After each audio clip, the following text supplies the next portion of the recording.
3 cooking hacks I learned working in restaurant. If you get an eggshell lost in your egg, just wet your finger and it comes out way easier. Next, I love pickles, but I hate running out of them.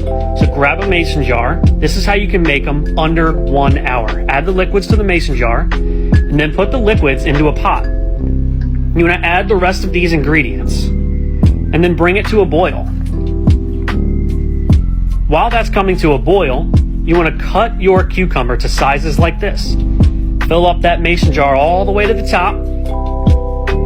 Add that boiling water directly to the mason jar to that line. Then, scoop in all that nice dill. After 1 hour, cap it.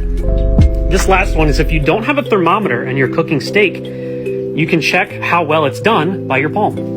I'm going to tell you how to make the perfect sandwich every time. Start with a fresh baked loaf of bread, toast it with a little butter. Then we're going to go in with 2 types of meat. I use bacon and chicken. Always make sure you're seasoning your meat to add extra flavor. I use Dano's. It's a great seasoning blend and it's low sodium so things don't get too salty. Then we're going to layer a spread. You can use garlic aioli, pesto, whatever floats your boat. Then layer the cheese and broil it in the oven. Once the meat's done cooking, we're going to layer it on top of the heated cheese and then layer on fresh vegetables. I use fresh tomatoes. Put some herbs in there, cut it diagonally, and you're good to go. Okay, so you put the string cheese into these little pasta holes here. Okay, I'm gonna put sauce all over the whole thing. Okay, make sure it's nice and saucy. Good, yep. Then we're gonna put meat, if you want. You don't have to have meat, obviously. Looks good, right? Yeah, it looks So good. More cheese. Right on top. You just spread that out. We're gonna pop it into the oven. Watch this. Oh my gosh. Here's the moment of truth. Look at that. Yum. Honeycomb pasta. So good.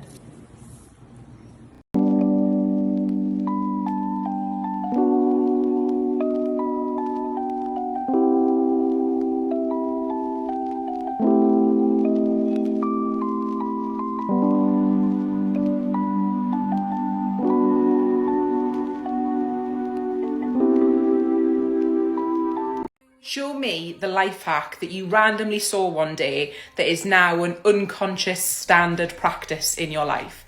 I'll go first. My mom has a cool hack for taking out the oil. Pretty much you just grab a paper towel and what are you trying to do now? Just put in there and that way the oil will, it will suck the oil. Yeah, because you don't want too much oil because look at that. Ugh. That's all the food right there.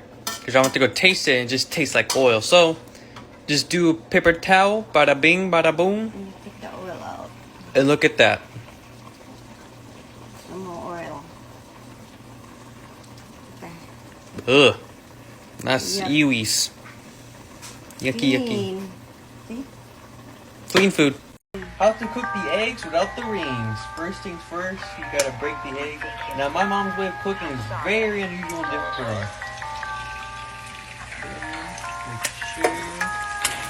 So what are we trying to do here? Trying to get... Try to get the something, I don't know. Yeah, get the yolk first. And then you get the white. Look, you also put the oil on top of the egg. All the fingers. Look, get it done, guys. Look. Hold on. And this is the finished product.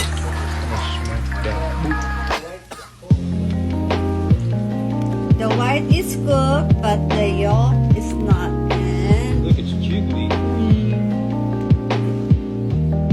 3 cooking hacks that I learned in restaurant. The first is probably my favorite. I love my wood cutting board, but I use this one way more. Problem is, these plastic ones slide too much, so you gotta take a wet paper towel, put it underneath, and it won't slide anymore.